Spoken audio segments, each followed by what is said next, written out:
Praise Lord. വേഗം വരുന്ന കർത്താവായ യേശു ക്രിസ്തുവിന്റെ നാമത്തിൽ എല്ലാ വിശുദ്ധന്മാർക്കും സ്നേഹവന്ദനം. കർത്താവിൻ്റെ സ്നേഹവും കരുണയും കരുതലുമാണ് നമുക്കൊരു ദിവസം കൂടെ ലഭിച്ചു. ഓരോ ദിവസവും വളരെ എണ്ണപ്പെട്ടതാണ്. നമുക്കിങ്ങനെ ഓരോ ദിവസവും ലഭിക്കുമ്പോൾ ആ സമയത്തെ തക്കത്തിൽ ഉപയോഗിക്കാൻ പഠിക്കുന്നത് തന്നെ ഒരു ജ്ഞാനമാണ്. ദൈവമക്കൾ എന്നുള്ള നിലയ്ക്ക് കർത്താവിലായി കഴിഞ്ഞാൽ മോശ പറഞ്ഞതുപോലെ എൻ്റെ നാളുകളെ എണ്ണുവാൻ ജ്ഞാനമുള്ളൊരു ഹൃദയം എനിക്ക് വേണം. അതെത്ര വലിയ കാര്യമാണ്. നമ്മുടെ നാളുകൾ എണ്ണപ്പെട്ട നാളുകളാണ്. അതിൽ നമ്മൾ കൃത്യതയോടുകൂടി നമ്മൾ ചെയ്തു തീർക്കേണ്ട അനേക കാര്യങ്ങളുണ്ട്. അതെല്ലാം ആ സമയത്ത് നമ്മൾ ചെയ്തു തീർത്തില്ല എങ്കിൽ നിത്യതയിലേക്ക് നമുക്ക് വലിയ നഷ്ടമാണ്. പ്രത്യേകിച്ചും രക്ഷിക്കപ്പെട്ട ഓരോ ദൈവവൈതലിനെ കുറിച്ച് ഞാൻ പറയട്ടെ. നമ്മുടെ സമയങ്ങൾ, അവസരങ്ങൾ ഇതൊക്കെ വളരെ വിലപ്പെട്ടതാണ്. നമുക്ക് ജ്ഞാനാത്മാവാണ് ദൈവം പറഞ്ഞിരിക്കുന്നത്. എന്ന് പറഞ്ഞാൽ ദൈവത്തിൻ്റെ ജ്ഞാനത്തിൻ്റെ ആത്മാവ്. ഈ ആത്മാവിന് നമ്മൾ എപ്പോഴും വിനയപ്പെട്ടും ജീവിക്കണം. കർത്താവിന് മാത്രം ഉണ്ടാകട്ടെ.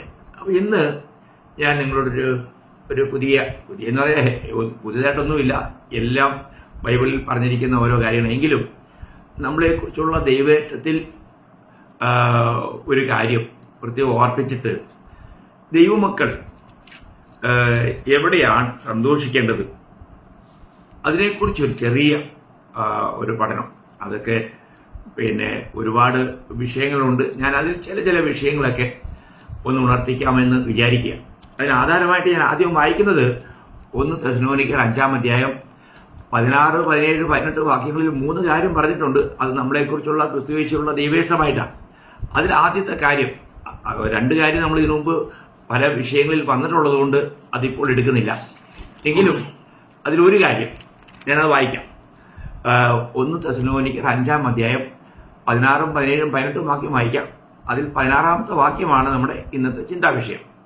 അപ്പോൾ അവിടെ വായിക്കുന്നതിനാണ്: എപ്പോഴും സന്തോഷിപ്പീൻ, ഇടവിടാതെ പ്രാർത്ഥിപ്പിൻ, എല്ലാറ്റിനും സ്തോത്രം ചെയ്യുവിൻ, ഇതല്ലോ നിങ്ങളെക്കുറിച്ച് ക്രിസ്തുവേശുവിൽ ദൈവേഷ്ടം. അപ്പോൾ ഈ 3 കാര്യങ്ങളും വളരെ വിലപ്പെട്ട കാര്യമാണ്. ഭക്തനോടുള്ള ബന്ധത്തിൽ, ഒരു വിശുദ്ധനോടുള്ള ബന്ധത്തിൽ, വീണ്ടെടുക്കപ്പെട്ട ഒരു ദൈവ പൈതലിനോടുള്ള ബന്ധത്തിൽ ഇത് വളരെ ആവശ്യമായ കാര്യമാണ്. ഇന്ന് അനേക വിശുദ്ധന്മാരെയും കാണുമ്പോൾ അവർ വളരെ ദുഃഖിതരും നിരാശിതമായിരിക്കുന്നതായിട്ട് കാണുന്നു. എന്താ കാര്യം? അവര് ചിലപ്പോൾ ചിന്തിച്ചതുപോലെ ഒന്നും കാര്യങ്ങൾ നടന്നു കാണുകയല്ല. അങ്ങനെ വരുമ്പോൾ പെട്ടെന്ന് ആൾക്കാർ ദുഃഖിതരാകാം. എന്നാൽ വിശുദ്ധന്മാരോടുള്ള ബന്ധത്തിൽ നമ്മൾ ഈ ലോകപരമായിരിക്കുന്ന കാര്യങ്ങളിൽ നിന്നൊക്കെ എത്ര വ്യത്യസ്തരായി ജീവിക്കേണ്ടവരാ. അങ്ങനെയല്ലെങ്കിൽ ദൈവത്തിന് നമ്മളെക്കുറിച്ചുള്ള പദ്ധതിയിൽ നമുക്ക് ജയാളികളായി തീരുവാനായിട്ട് കഴിയുകയില്ല. അപ്പോൾ ഞാനിവിടെ ഓർപ്പിക്കാൻ ആഗ്രഹിക്കുന്നു പറഞ്ഞാൽ, വിശുദ്ധന്മാർ സന്തോഷിക്കേണ്ട വിഷയങ്ങളിൽ ഒന്നാമത്തെ കാര്യം, നമ്മൾ എപ്പോഴും സന്തോഷിക്കുന്നവരായിരിക്കണം. എന്തിൽ സന്തോഷിക്കുന്നവരായിരിക്കണം? നമ്മൾ ഏതെങ്കിലും നഷ്ടപ്പെടുന്ന കാര്യങ്ങളിലല്ല, നിലനിൽക്കുന്ന കാര്യങ്ങളിൽ സന്തോഷിക്കുന്നവരായിരിക്കണം. അപ്പം നിലനിൽക്കുന്ന കാര്യങ്ങൾ എന്തെല്ലാമാണെന്ന് അറിയേണ്ടത് അത് വളരെ വിലപ്പെട്ട കാര്യമല്ലേ. നമ്മളിപ്പോൾ സന്തോഷിച്ചു, നമ്മളിപ്പം നമ്മുടെ കയ്യിൽ കുറെ പണമുണ്ട്, അതിൽ സന്തോഷിച്ചു കഴിഞ്ഞാൽ എന്ത് സംഭവിക്കും? ഒരിക്കലും അതൊന്നും മോഷ്ടിക്കപ്പെട്ടു, ആരെങ്കിലും അത് മോഷ്ടിച്ചു, ഇല്ലെങ്കിൽ അത് നഷ്ടപ്പെട്ടു, നമ്മുടെ സന്തോഷം അതിനോടുകൂടെ പോയി. അങ്ങനെയാകാൻ പാടില്ല. നമ്മൾ സന്തോഷിക്കേണ്ടത് കർത്താവിലുള്ള സന്തോഷമാണ്, രക്ഷയിലുള്ള സന്തോഷമാണ്, നിത്യതയുമായിട്ടുള്ള സന്തോഷമാണ്, ആ നിലനിൽക്കുന്ന സന്തോഷം. അങ്ങനെയുള്ള സന്തോഷമാണ് നമ്മുടെ ജീവിതത്തിൽ നമ്മളെ ഭരിക്കുന്നതെങ്കിൽ അത് ഒരു കാരണവശാലും നഷ്ടമാകത്തില്ല. ഒരിക്കല് നമുക്കറിയാം, കർത്താവ് ഈ 2 പേരെ വെച്ച് 70 പേരെ അയച്ചു. ഈ 70 പേര് മടങ്ങി വന്നപ്പോൾ അവർക്ക് സാധാരണയിൽ കവിഞ്ഞ ഒരു സന്തോഷം അവരിൽ കണ്ടു. അപ്പോൾ അവര് ആ കാര്യം അന്വേഷിച്ചപ്പോൾ വിഷയം, അവര് രാജ്യത്തിന്റെ വിശേഷം പ്രസംഗിച്ചുകൊണ്ടിരിക്കുന്നതിനിടയ്ക്ക് ദുഷ്ടാത്മാക്കളെ പുറത്താക്കി. ആ ദുഷ്ടാത്മാക്കൾ അവർക്ക് അധീനപ്പെട്ടു ക്രിസ്തുവിന്റെ നാമത്തിൽ, യേശുവിന്റെ നാമത്തിൽ. അതിനുള്ള സന്തോഷമായിരുന്നു. നമ്മൾ ആ ഭാഗം ഞാൻ പെട്ടെന്ന് വായിക്കാം. ലൂക്കോസ് സുവിശേഷം 10-ാം അധ്യായം 17 മുതൽ 20 വരെയുള്ള വാക്യം. ആ 70 പേർ സന്തോഷത്തോടെ മടങ്ങി വന്നു. കർത്താവേ, നിന്റെ നാമത്തിൽ ഭൂതങ്ങളും ഞങ്ങൾക്ക് കീഴടങ്ങുന്നു എന്ന് പറഞ്ഞു. അവൻ അവരോട്, സാത്താൻ മിന്നൽ പോലെ ആകാശത്തു നിന്ന് വീഴുന്നത് ഞാൻ കണ്ടു. പാമ്പുകളെയും തേളുകളെയും ശത്രുവിന്റെ സകല ബലത്തെയും ചവിട്ടുവാൻ ഞാൻ നിങ്ങൾക്ക് അധികാരം തരുന്നു. ഒന്നും നിങ്ങൾക്കൊരിക്കലും ദോഷം വരുത്തുകയില്ല. എങ്കിലും ഭൂതങ്ങൾ നിങ്ങൾക്ക് കീഴടങ്ങുന്നതല്ല, നിങ്ങളുടെ പേർ സ്വർഗത്തിൽ എഴുതിയിരിക്കുന്നതിൽ അത്രയും സന്തോഷിപ്പീൻ. അപ്പം ഇവിടെ കർത്താവ് ഒരു വലിയ ആത്മീയ സത്യം അവർക്ക് പറഞ്ഞു കൊടുക്കുക. നിങ്ങൾക്ക് ഭൂതങ്ങൾ കീഴടങ്ങി എന്നുള്ളതിൽ നിങ്ങൾ സന്തോഷിക്കുകയല്ല വേണ്ടത്. നിശ്ചയമായിട്ടും അതൊരു അസാധാരണ കാര്യമാണ്, അത് നമുക്കൊരു സന്തോഷം തരുന്നൊരു കാര്യമാണ്. എന്നാൽ അങ്ങനെയുള്ള സന്തോഷത്തിലേക്ക് നമ്മൾ മാറിയാൽ പിന്നീട് ചിലപ്പോൾ നമ്മൾ തീരാ ദുഃഖിതരായി മാറിയേക്കാം. കാരണം വീണ്ടൊരിക്കൽ പോകുമ്പോൾ യേശുവിന്റെ നാമത്തിൽ ഭൂതങ്ങൾ കീഴടങ്ങിയില്ലെങ്കിൽ നമ്മൾ എന്താവും? വ്യാകുലരാവും. ചില മറ്റ് അനേക ചിന്തകൾ കടന്നു വരാനിടയായിരിക്കും, നമ്മൾ ദുഃഖിതരായി തീരാനിടയായിരിക്കും. അപ്പോൾ കാരണം നേരത്തെ കീഴടങ്ങിയത് ഇപ്പോൾ എന്തുകൊണ്ട് കീഴടങ്ങുന്നില്ല? ഒരു ചിന്ത, പിന്നെ അനേക തെറ്റിദ്ധാരണകൾ, ഇടർച്ച ഉണ്ടാകാം. അപ്പോൾ ഇവിടെ കർത്താവ് പറയുകയാണ്, ഭൂതങ്ങൾ നിങ്ങൾക്ക് കീഴടങ്ങുന്നതിനല്ല, സ്വർഗത്തിൽ നിങ്ങളുടെ പേര് എഴുതിയിരിക്കുന്നുണ്ട്, അത്രേ സന്തോഷിപ്പിൻ. അപ്പോൾ നിങ്ങൾ സന്തോഷിക്കേണ്ടത് നിങ്ങളുടെ പേർ സ്വർഗത്തിൽ എഴുതിയിരിക്കുന്നു എന്നുള്ളതാണ്. നമുക്കറിയാം, നമ്മുടെ ജീവിതത്തിൽ നമ്മുടെ പേര് സ്വർഗത്തിലുണ്ടെന്ന് കേൾക്കുന്നത്, അറിയുന്നത് എത്ര ഭാഗ്യമാണ് പ്രിയമുള്ളവര്. സ്വർഗത്തിൽ എൻ്റെ പേർ എഴുതിയിരിക്കുന്നു എന്നുള്ള അറിവ് നമുക്ക് എത്രമാത്രം പ്രത്യാശ നൽകുന്ന ഒരു കാര്യമാണ്.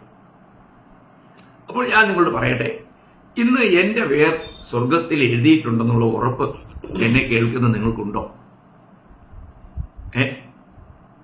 അപ്പോൾ വളരെ പ്രധാനപ്പെട്ടൊരു കാര്യമാണ് സ്വർഗത്തിൽ പേരെഴുതുക. സ്വർഗത്തിൽ ആരുടെയൊക്കെ പേരെഴുതിയിട്ടുണ്ട്?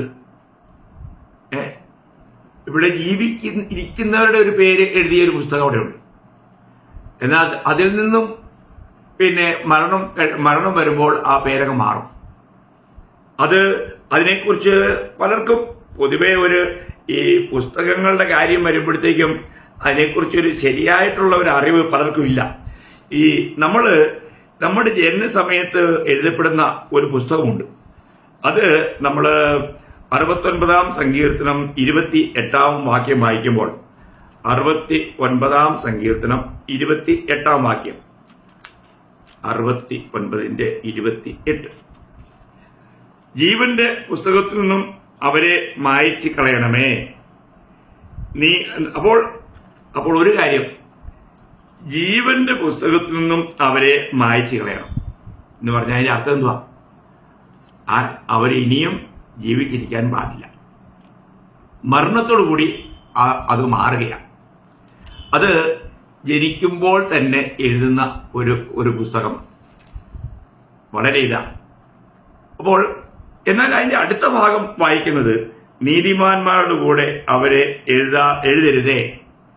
നീതിമാന്മാർക്ക് വേണ്ടി ഒരു പുസ്തകമുണ്ട് സ്വർഗത്തിൽ, നീതിമാന്മാർക്ക് വേണ്ടി. അവരെക്കുറിച്ച് നമ്മൾ എബ്രായ ലേഖനത്തിൽ വായിക്കുമ്പോൾ പിന്നെ ആദിജാതന്മാരുടെ പുസ്തകം എന്ന ഒരു പ്രയോഗം നമുക്ക് കാണുവാൻ കഴിയും. എബ്രായ ലേഖനം അതിന്റെ 12-ാം അധ്യായം 23-ാം വാക്യം, സ്വർഗത്തിൽ പേരെഴുതിയിരിക്കുന്ന ആദിജാതന്മാരുടെ സഭ.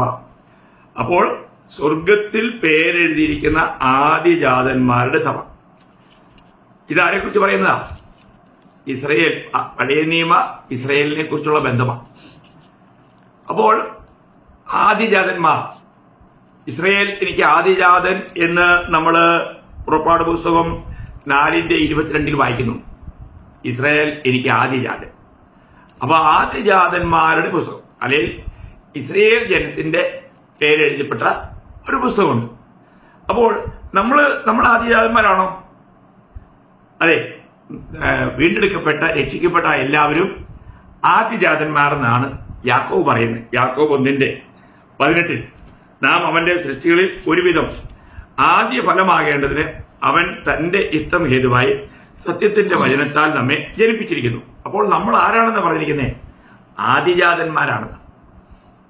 ആദ്യ ഫലം എന്നുള്ളത് ആദിജാതൻ എന്നുള്ള അർത്ഥത്തിൽ. അപ്പോൾ ഇവിടുത്തെ ഏറ്റവും വലിയ വിഷയം നമ്മുടെ പേർ ഇന്ന് യഥാർത്ഥത്തിൽ ജീവന്റെ പുസ്തകത്തിലുണ്ടോ എന്നുള്ളതാണ്. ആ ഏറ്റവും പ്രാധാന്യമുള്ള കാര്യം. ജീവന്റെ പുസ്തകത്തിൽ പേരെഴുതപ്പെടുക എന്ന് പറഞ്ഞാൽ പിന്നീട് അവർക്ക് നിത്യസന്തോഷമാണ്. കാരണം അത് രക്ഷയുടെ സന്തോഷമാണ്. രക്ഷിക്കപ്പെട്ട എല്ലാവരുടെയും പേരെഴുതിയിരിക്കുന്ന ഒരു പുസ്തകമാണ് ജീവന്റെ പുസ്തകം. ആ പുസ്തകത്തിന്റെ പേര് തന്നെ കേട്ടോ, ജീവന്റെ പുസ്തകം. അപ്പോൾ ജീവന്റെ പുസ്തകത്തിൽ പേരെഴുതപ്പെടുക. നമുക്ക് ഇവിടെ ഈ ലോകത്തിലായിരിക്കുമ്പോൾ ജീവന്റെ പുസ്തകത്തിൽ പേരെഴുതപ്പെട്ടവരാണ് എന്ന് മറ്റുള്ളവരെ കുറിച്ചും നമ്മെക്കുറിച്ചും നമുക്ക് അറിയാൻ കഴിയുമോ? നിശ്ചയമായും. ഞാൻ അതിനൊരു ഇതായിട്ട് ഫിലിപ്പ് ലേഖനത്തിൽ നിന്നും ഒരു കാര്യം പൗലോസ് പറയുമ്പോൾ, ഫിലിപ്പ് ലേഖനം അതിന്റെ 4-ാം അധ്യായം 3-ാം വാക്യം, സാക്ഷാൽ ഇണയാളിയായുള്ളവയെ അവർക്ക് തുണ നിൽക്കണം എന്ന് ഞാൻ നിന്നോട് അപേക്ഷിക്കുന്നു. ജീവപുസ്തകത്തിൽ പേരുള്ള ക്ലേമന്ത് മുതലായ എന്റെ കൂട്ടുവേലക്കാർ. അപ്പോൾ ക്ലേമന്തിന്റെ പേര് എവിടെയുണ്ടെന്നാ പറഞ്ഞേ? ജീവപുസ്തകത്തിൽ പേരെഴുതിയിരിക്കുന്നു. അപ്പൊ ഈ ജീവപുസ്തകത്തിൽ പേരെഴുതുന്നത് ആരുടെയാ? ജീവൻ പ്രാപിച്ചവരുടെയാ. വളരെ അനുഗ്രഹിക്കപ്പെട്ട കാര്യമല്ലേ? ജീവൻ പ്രാപിച്ചെന്ന് പറഞ്ഞാൽ ഇപ്പോൾ നമ്മളിത് സംസാരിക്കുമ്പോൾ കേൾക്കുമ്പോഴൊക്കെ നമുക്ക് ജീവനുണ്ട്. പക്ഷെ ആ ജീവനല്ല, അത് യഥാർത്ഥത്തിൽ നമ്മൾ അല്പകാലം കാണുന്നൊരു ജീവനാണ്. ഈ ജീവൻ എന്നുള്ളത് നിത്യജീവനാണ്. നിത്യജീവൻ എന്ന് പറഞ്ഞാൽ ദൈവീക ജീവൻ. നമ്മളിലൊക്കെ ഉള്ള ജീവൻ സൃഷ്ടിക്കപ്പെട്ട ജീവനാണ്. എന്നാൽ ജീവപുസ്തകത്തിൽ പേരെഴുതപ്പെട്ടവർ നിത്യജീവൻ പ്രാപിച്ചവരാണ്. എന്ന് പറഞ്ഞാൽ ദൈവീക ജീവൻ. ദൈവത്തിന്റെ ജീവൻ അതിന് ആരംഭവുമില്ല, അവസാനവുമില്ല. അങ്ങനെയുള്ള ഒരു ജീവനാണ് നമ്മൾ രക്ഷിക്കപ്പെടുമ്പോൾ നമുക്ക് ലഭിക്കുന്നത്. അത് പുത്രന്റെ ജീവനാണ്. അതുകൊണ്ടാണ് നമ്മൾ 1 യോഹന്നാൻ അതിന്റെ 5-ാം അധ്യായത്തിൽ നമ്മളിതൊക്കെ വളരെ ഗഹനമായി മനസ്സിലാക്കേണ്ട ഒരു യാഥാർത്ഥ്യമാകട്ടോ. അനേക വിശുദ്ധന്മാർക്കും അതിനെക്കുറിച്ചൊരു നല്ല അറിവില്ല. നമ്മൾ അതിന്റെ 5-ാം അധ്യായം 11-12 വാക്യം വായിക്കാം. 1 യോഹന്നാൻ 5-ാം അധ്യായം. ആ സാക്ഷ്യമോ ദൈവം നമുക്ക് നിത്യജീവൻ തന്നു, ആ ജീവൻ അവന്റെ പുത്രനിൽ ഉണ്ട് എന്നുള്ളത് തന്നെ. പുത്രനുള്ളവന് ജീവനുണ്ട്, ദൈവപുത്രൻ ഇല്ലാത്തവന് ജീവനില്ല. അപ്പോൾ ഈ ലോകത്തിൽ ജീവനില്ലാത്തവരാണ് മറ്റുള്ളവരെ എന്ന് നമ്മൾ പറഞ്ഞു കഴിഞ്ഞാൽ ആൾക്കാരെ സമ്മതിക്കുമോ? ഒരു പറയും ഞങ്ങൾക്ക് ജീവനുണ്ടല്ലോ, ഞങ്ങൾ ജീവനുള്ളവരല്ലേ, ഞങ്ങൾ ചലിക്കുന്നേ, ഞങ്ങൾ വളരുന്നേ അല്ലേ? ജീവനോടെ കൊണ്ട് അവിടെ വളർച്ചയുണ്ട് അല്ലേ? നമുക്ക് ഓരോന്നും കാണാനും കേൾക്കാനും എല്ലാം കഴിയും, ജീവനുണ്ടായിട്ടില്ലേ? എന്നാൽ ആ ജീവനെ കുറിച്ചല്ല, അത് നിലനിൽക്കുന്നതല്ല, അത് താൽക്കാലികമായി മാത്രം കാണപ്പെടുന്ന ഒന്നാണ്. അപ്പോൾ യഥാർത്ഥത്തിൽ ജീവൻ പ്രാപിക്കുക എന്ന് പറഞ്ഞാൽ നമ്മൾ കർത്താവായ യേശുക്രിസ്തുവിലൂടെയുള്ള രക്ഷ പ്രാപിക്കുക എന്നാണ്, അല്ലെങ്കിൽ വീണ്ടും ജനിക്കുക. ഈ ലോകത്തിലുള്ള ജന്മത്താൽ നമുക്ക് ലഭിച്ചിരിക്കുന്ന ഈ ജീവൻ വളരെ താൽക്കാലികമാണ്. നിത്യജീവന് നാം അവകാശികളായി മാറുക, അതാണ് നമുക്ക് വീണ്ടും ജന്മത്തിലൂടെ അല്ലെങ്കിൽ രക്ഷിക്കപ്പെടുന്നതിലൂടെ നമുക്ക് പ്രാപ്യമാകുന്നത്. ഈ ജീവൻ ലഭിച്ച ഓരോ വ്യക്തികളും അല്ലെങ്കിൽ ജീവപുസ്തകത്തിൽ പേരെഴുതപ്പെട്ട ഒരു വ്യക്തിയെ സംബന്ധിച്ചിടത്തോളം അവർക്ക് ലഭിച്ചിരിക്കുന്നത് നിത്യാനന്ദമാണ്. നിത്യാനന്ദം അത് കർത്താവിൽ വിശ്വസിക്കുന്നവർക്ക് മാത്രം കർത്താവ് കൊടുക്കുന്ന ഒരു കാര്യമാണ്.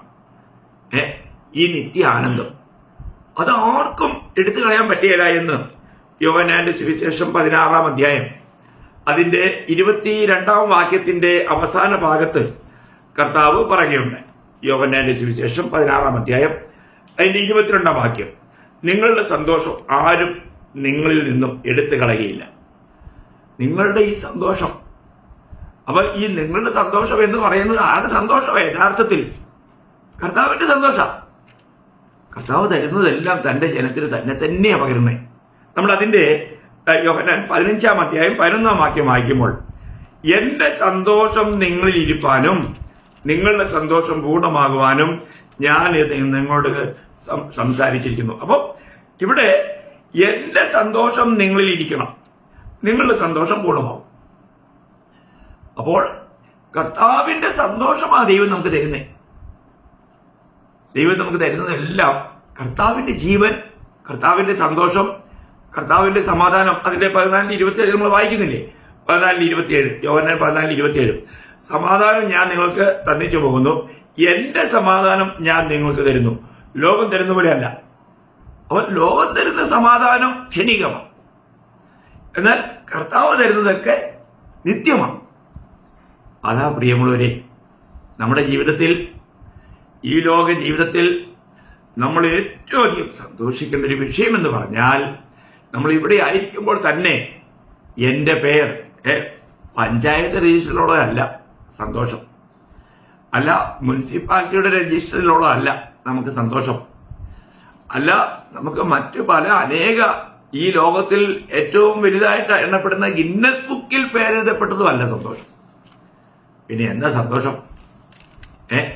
ജീവപുസ്തകത്തിൽ പേരെഴുതിയിരിക്കുന്നു എന്നതിലുള്ള സന്തോഷം. യഥാർത്ഥമായിട്ടും നമുക്കിത് പ്രാഗൽഭ്യത്തോടെ പറയാൻ കഴിയുമോ? ഈ ഒരു അറിവ് നമുക്കുണ്ടാകണം. എന്റെ പേർ ജീവപുസ്തകത്തിൽ എഴുതപ്പെട്ടിരിക്കുന്നു. അല്ല, അങ്ങനെ എഴുതിയിട്ടില്ലെങ്കിലോ? അങ്ങനെ എഴുതിയിട്ടില്ലെങ്കിൽ വെളിപ്പാട് പുസ്തകം 20-ാം അധ്യായം 15-ാം വാക്യം, എന്റെ പൊന്നെ, നമ്മൾ ചിന്തിക്കണം. എത്രമാത്രം നമുക്ക് നമ്മളെ ഭയപ്പെടുത്തുന്ന, ജീവപുസ്തകത്തിൽ പേരെഴുതി കാണാത്ത ഏവനെയും തീപ്പൊയ്കയിൽ തള്ളിയിടും എന്ന് പറഞ്ഞാൽ നിത്യമരണം. മരണം എന്നുള്ളതിന്റെ അർത്ഥം ഞാൻ അനേക ആവർത്തിച്ചുകൊണ്ട് പറഞ്ഞിട്ടുണ്ട്. ദൈവത്തിൽ നിന്നുള്ള വേർപാട്, നിത്യമായി ദൈവത്തിൽ നിന്ന് വേർപെട്ടു പോകുന്നൊരവസ്ഥ നമ്മൾ ചിന്തിക്കണം. അപ്പോൾ എന്റെ പേർ ജീവപുസ്തകത്തിൽ ഇല്ലെങ്കിൽ ഞാൻ എങ്ങോട്ട് പോകും? മരണാനന്തരം, ഈ ലോകത്തിൽ നിന്നുള്ള ജീവിതയാത്രയ്ക്ക് ശേഷം പിന്നെ എങ്ങോട്ട് പോകും? നിത്യമായ മരണത്തിലേക്ക്. അതിനിടയ്ക്ക് ചില പ്രൊസീജിയറുണ്ട്, അത് ഞാനിപ്പോൾ വിശദീകരിക്കുന്നില്ല. നമ്മൾ മരിച്ചാൽ ഉടനെ നിത്യനരകത്തിലേക്ക് പോകുകയല്ല. അല്ല, നമ്മൾ മരിച്ചു കഴിഞ്ഞാൽ ഉടനെ തന്നെ അങ്ങനെയുള്ള, അല്ലെങ്കിൽ നമുക്കറിയാം, നമുക്കെല്ലാവർക്കും ഒരു ന്യായവിധിയുണ്ട്. വിശുദ്ധന്മാർക്കുള്ള ന്യായവിധിയുണ്ട്, അത് സെപ്പറേറ്റ് ആണ്. പാപികൾക്കുള്ള ന്യായവിധിയുണ്ട്, അത് പ്രത്യേകമാണ്. ഇസ്രയേലിനുള്ള ന്യായവിധിയുണ്ട്, അത് പ്രത്യേകമുണ്ട്. ജാതികളുടെ ന്യായവിധിയുണ്ട്, അങ്ങനെ വിവിധ നിലയിലുള്ള ദൂതന്മാരുടെ ന്യായവിധിയുണ്ട്. അപ്പോൾ നമ്മൾ ഒരു കാര്യം ഇവിടെ മനസ്സിലാക്കേണ്ടത്, ഈ ന്യായവിധിക്ക് ശേഷമാണ് അവരെ എങ്ങോട്ടാണ് പോകുന്നതെന്ന് തീരുമാനിക്കുന്നത്. എന്നാൽ നമ്മളോടുള്ള ബന്ധത്തിൽ രക്ഷിക്കപ്പെട്ട ഒരു ദൈവപൈതൽ, ജീവപുസ്തകത്തിൽ പേരെഴുതപ്പെട്ട ഒരു ദൈവപൈതൽ ഇന്ന് മരിച്ചാൽ അവർ നേരെ പോകുന്നത് സ്വർഗത്തിലേക്കാണ്.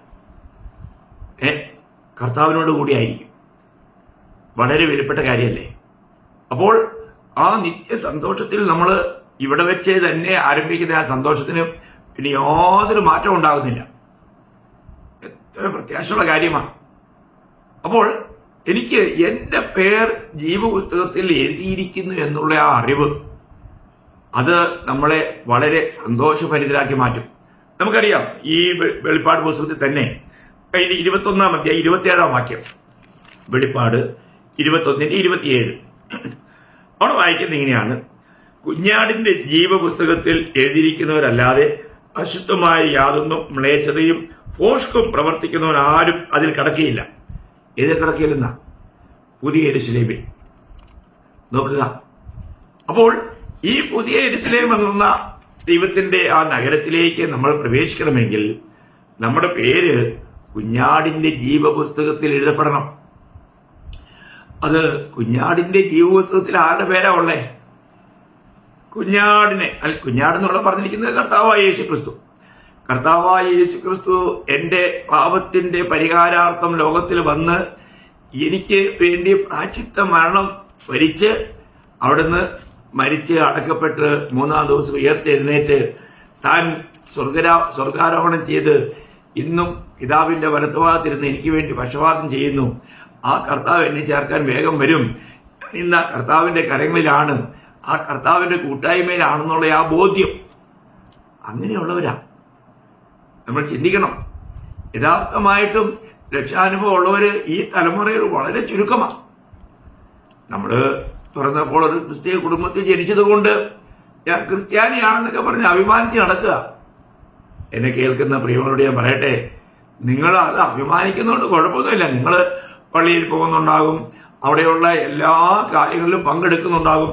പ്രിയമുള്ളവരെ, നിങ്ങൾ നിങ്ങളുടെ തന്നെ മനസ്സാക്ഷിയോടൊന്ന് ചോദിച്ചേ, നിങ്ങൾക്ക് യഥാർത്ഥമായും നിങ്ങൾ ക്രിസ്തുവിലായി ഒരു പുതിയ സൃഷ്ടിയായി രക്ഷിക്കപ്പെട്ടു എന്നുള്ള ഉറപ്പ് നിങ്ങൾക്കുണ്ടോ? അങ്ങനെയുള്ള ഉറപ്പ് നിങ്ങൾക്കില്ലെങ്കിൽ നിങ്ങൾ വഞ്ചിക്കപ്പെടും. നിങ്ങൾ ഇന്ന് ക്രിസ്തുവിലാണെന്ന് നിങ്ങൾക്ക് ഉറപ്പുണ്ടോ? നിങ്ങൾക്ക് യഥാർത്ഥമായും ആ കർത്താവിൽ സന്തോഷിക്കാൻ കഴിയുന്നുണ്ടോ? ക്രിസ്തുവിലായ ഒരു വ്യക്തിക്ക് മാത്രമേ ക്രിസ്തുവിൽ സന്തോഷിക്കാൻ കഴിയൂ. ആ സന്തോഷമാണ് നിലനിൽക്കുന്ന സന്തോഷം. ആ സന്തോഷത്തെ ഒരു രീതിയിലും മറ്റൊന്നിനും, ഈ ലോകത്തുള്ള ഒരു കാര്യത്തിലും ആ സന്തോഷം കെടുത്തിക്കളയാൻ കഴിയില്ല. അതാണ് കർത്താവുമായിട്ടുള്ള ബന്ധത്തിലായിരിക്കുന്ന ഒരു യഥാർത്ഥ ഭക്തന്റെ അനുഭവം. ഇത് നമ്മൾ വളരെ ഗഹനമായി തന്നെ നമ്മുടെ ആത്മീയ ജീവിതത്തിൽ ആസ്വദിക്കേണ്ട ഒരു കാര്യമാണ്. നമ്മൾ ചിന്തിക്കണം, പഴയ നിയമത്തിൽ പോലും യഹോവയിൽ കർത്താവിൽ വിശ്വസിച്ചിരുന്നവർക്ക് അവരുടെ സന്തോഷത്തിന്റെ ഏറ്റവും വലിയ ആധാരം കർത്താവായിരുന്നു എന്നുള്ളതാണ്. അതിനൊരു ഉദാഹരണമായിട്ട് നമ്മൾ ഹബക്കൂക്കിന്റെ പുസ്തകം വായിക്കുമ്പോൾ കാണാൻ കഴിയും. ഹബക്കൂക്ക് അവിടെ പറയുന്ന ഒരു കാര്യമുണ്ട്. ഹബക്കൂക്ക് പറയുന്നതിനറിയോ? 3-ാം അധ്യായം അതിന്റെ 17-18 വാക്യം ഹബക്കൂക്ക് പറയുന്ന കാര്യം നോക്കിയേ. എന്ന് പറഞ്ഞാൽ ലോക മനുഷ്യൻ സന്തോഷിക്കുന്ന എന്തിലേക്കാ? അത്തി വൃക്ഷം തളിർക്കയില്ല. അത്തി വൃക്ഷം തളിർത്താൽ സന്തോഷമാണ് ലോക മനുഷ്യന്റെ കാര്യം. എന്നാൽ ഇവിടെ ഹബക്കൂക്ക് പറയാണ്, അത്തി വൃക്ഷം തളിർക്കയില്ല, മുന്തിരിവള്ളിയിൽ അനുഭവം ഉണ്ടാകുകയില്ല, ഒലിവ് മരത്തിന്റെ പ്രയത്നം നിഷ്ഫലമായി പോയി, നിലങ്ങൾ ആഹാരം വിളയിക്കയില്ല, ആട്ടിൻകൂട്ടം തൊഴുത്തിൽ നിന്നും നശിച്ചു പോകും, ഗോശാലകളിൽ കന്നുകാലി ഉണ്ടായിരിക്കയില്ല, എങ്കിലും ഞാൻ യഹോവയിൽ ആനന്ദിക്കും, എന്റെ രക്ഷയുടെ ദൈവത്തിൽ ഘോഷിച്ചുല്ലസിക്കും. കണ്ടോ, അതാണ് യഥാർത്ഥമായിരിക്കുന്ന സന്തോഷം. ഇവിടെ നമുക്കറിയാം, നാട്ടിലൊക്കെ, ഞാനിപ്പോൾ നാസിക്കിൽ നിന്ന് സംസാരിക്കുന്നുണ്ട്, നാട്ടിൽ നിന്ന് പറയാൻ കാരണം, കേരളത്തിലൊക്കെ നമുക്കുള്ള ഒരു പശു ചത്താൽ, ഒരാട് ചത്താൽ എന്തായിരിക്കും? ഭയങ്കര ദുഃഖമായിരിക്കും. അവിടെ ആ സന്തോഷമൊക്കെ അങ്ങ് പോകും. നമ്മൾ ചിന്തിക്കണം. എന്നാൽ ഇവിടെ ഹബക്കൂക്ക് പറയാണ്, അനേക പശുക്കളുള്ള ആ തൊഴുത്തിൽ ഒന്നുമില്ലാതായി തീർന്നാലും, ആടുമാടുകളൊന്നുമില്ല, കൃഷിഫലങ്ങളൊന്നും ലഭിക്കുന്നില്ല, എല്ലാം മരങ്ങളിൽ ചക്കയില്ല, മാങ്ങയില്ല, ഒന്നുമില്ല. നാടൻ ഭാഷയിൽ പറഞ്ഞാൽ ഒരു ഫലവും കിട്ടാത്ത പ്രതികൂല അവസ്ഥയിലും ഇവിടെ ഹബക്കൂക്ക് പറയുകയാണ്, ഞാൻ യഹോവയിൽ സന്തോഷിക്കും. കണ്ടോ, തന്റെ സന്തോഷത്തിന് ആധാരം ഈ ലോകത്തിലെ യാതൊരു നന്മകളുമല്ല, യഹോവയിൽ സന്തോഷിക്കുന്ന അനുഭവം. പ്രിയ ദൈവമക്കളെ, നമുക്കങ്ങനെ സന്തോഷിക്കാൻ പറ്റുമോ? ഏത് പ്രതികൂലത്തിലും നമുക്ക് കർത്താവിൽ സന്തോഷിക്കാൻ കഴിയുന്നുണ്ടോ? ഇന്ന് യഥാർത്ഥത്തിൽ നമുക്ക് ആ സന്തോഷം ആസ്വദിക്കാൻ കഴിയുന്നെന്ന് പറയാൻ പറ്റുമോ? നമുക്കറിയാം. ഞാൻ ഒരുപാട് നീട്ടുന്നില്ല. പൗലോസ്ലീഹയുടെ അനുഭവത്തെക്കുറിച്ച് ഞാൻ ഒരു കാര്യം പെട്ടെന്ന് ഓർപ്പിക്കാം. താൻ ജയിലിൽ കിടക്കുമ്പോൾ പോലും താൻ അവിടെ പറയുന്ന ഒരു കാര്യം, അതിന്റെ ഫിലിപ്പി ലേഖനം 3-ാം അധ്യായം 1-ാം വാക്യം ഞാൻ വായിക്കാം. ഒടുവിൽ എന്റെ സഹോദരന്മാരെ, കർത്താവിൽ സന്തോഷിപ്പിൻ. അതേ കാര്യം നിങ്ങൾക്ക് പിന്നെയും എഴുതുന്നതിൽ എനിക്ക് മടുപ്പില്ല. അപ്പോൾ എല്ലാവരോടും പൗലോസിലേക്ക് പറയാനുള്ളത് എന്താണ്? നിങ്ങൾ കർത്താവിൽ സന്തോഷിപ്പിൻ. ഈ പ്രയോഗം ഈ ലേഖനത്തിൽ അനവധി പ്രാവശ്യം വരുന്നുണ്ട്. ഒരു വാക്കോടെ ഞാൻ വായിക്കാം. അതിന്റെ 4-ാം വാക്യം, കർത്താവിൽ എപ്പോഴും സന്തോഷിപ്പിൻ എന്ന് ഞാൻ പിന്നെയും പറയുന്നു. അപ്പോൾ ഇവിടെ ഈ ഫിലിപ്പിയ കാരാഗൃഹത്തിൽ കിടന്നുകൊണ്ട് താൻ ഈ ലേഖനം എഴുതുകയാണ്. അപ്പോൾ റോമൻ കാരാഗൃഹത്തിൽ കിടക്കുന്ന ആ സമയത്ത് താൻ വലിയ കഷ്ടത്തിലാണ്. ഇന്നത്തെ കാരാഗ്രഹം പോലെയൊന്നും അല്ല. അന്നത്തെ കാരാഗ്രഹം വളരെ ദുഃഖാർത്ഥമായ ഒരവസ്ഥയാണ്. അവിടെ കിടക്കുമ്പോൾ ഞാൻ അതിനെക്കുറിച്ച് കേട്ടിരിക്കുന്നത് ഏകദേശം 20 അടി താഴ്ചയുള്ള ഒരു 4 അടി ചതുരശ്രമായിരിക്കുന്ന ഒരവസ്ഥയിൽ, നീളം വീതി അങ്ങനെയുള്ള ഒരു അവസ്ഥയിലുള്ള വെറും കച്ച സിമെന്റ് പോലും തേക്കാത്ത മണ്ണ് കൊണ്ടുള്ള കുഴികളാണ്. നോക്കുക. അപ്പം അവിടെ താൻ കിടക്കുമ്പോൾ തൻ്റെ അവസ്ഥ എന്തായിരിക്കും? നമ്മളൊന്ന് ചിന്തിച്ചേ.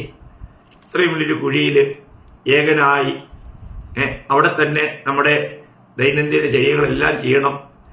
അവിടെ എന്തായിരിക്കും അവസ്ഥ? നമുക്കൊന്ന് വിഭാവന ചെയ്യുന്നതിന് അപ്പുറമായിരിക്കും അല്ലേ? എന്നാൽ അവിടെ ആയിരിക്കുമ്പോഴും പൗലോസ്ലീഹ പറയുന്ന കാര്യം, നിങ്ങൾ കർത്താവിൽ എപ്പോഴും സന്തോഷിപ്പിൻ എന്നാണ്. നമ്മുടെ ജീവിതത്തിൽ നമുക്കങ്ങനെ സന്തോഷിക്കുവാൻ കഴിയുമോ? നിശ്ചയമായും നമുക്ക് കഴിയണം. കാരണം നമ്മൾ എവിടെയാ? നമ്മൾ കർത്താവിലാണ്, ക്രിസ്തുവിലാണ്. അപ്പോൾ ക്രിസ്തുവിലായിരിക്കുന്നിടത്തോളം കാലം നമുക്കത് കഴിയണം. അപ്പോൾ ക്രിസ്തുവിന്റെ ആത്മാവ് നമ്മളിലുണ്ട്. ആത്മാവിന്റെ ഫലം നമ്മളിൽ കാണണം. ആത്മാവിന്റെ ഫലം എന്തുവാ? നിങ്ങൾക്ക് എല്ലാവർക്കും അറിയാം അല്ലേ? ആത്മാവിന്റെ ഫലം സ്നേഹം, സന്തോഷം, സമാധാനം, ദീർഘക്ഷമ, ദയ, പരോപകാരം, വിശ്വസ്തത, സൗമ്യത, ഇന്ദ്രിയജയം. ഈ ഫലം ആ വ്യക്തിയിൽ എവിടെയാണെങ്കിലും ഉണ്ടാവും. ഏത് പത്മോസ് ദ്വീപിലാണെങ്കിൽ അവിടെയും ഈ അനുഭവം ഉണ്ടാവും. എത്ര വിലപ്പെട്ട കാര്യമാണ്! കാരണം നമ്മൾ ക്രിസ്തുവിലായിരിക്കുമ്പോൾ, ആ കർത്താവിന്റെ ആത്മാവ് നമ്മളിൽ ഉള്ളപ്പോൾ നമ്മളിൽ ആത്മാവിന്റെ ഫലം ഉണ്ടാവും. അപ്പോൾ ഇവിടെ കർത്താവ് തന്റെ ശിഷ്യന്മാരോട് പറയുകയാണ്, ഭൂതങ്ങൾ നിങ്ങൾക്ക് കീഴടങ്ങുന്നില്ല, അല്ലെങ്കിൽ ഈ ലോകപരമായ ഏതെങ്കിലും വിഷയങ്ങളിലല്ല, സ്വർഗത്തിൽ നിങ്ങളുടെ പേര് എഴുതിയിരിക്കുന്നതുകൊണ്ട് സന്തോഷിക്കണം. ദൈവമക്കളെ, നമ്മളൊരു ഉറപ്പ് വരുത്തണം.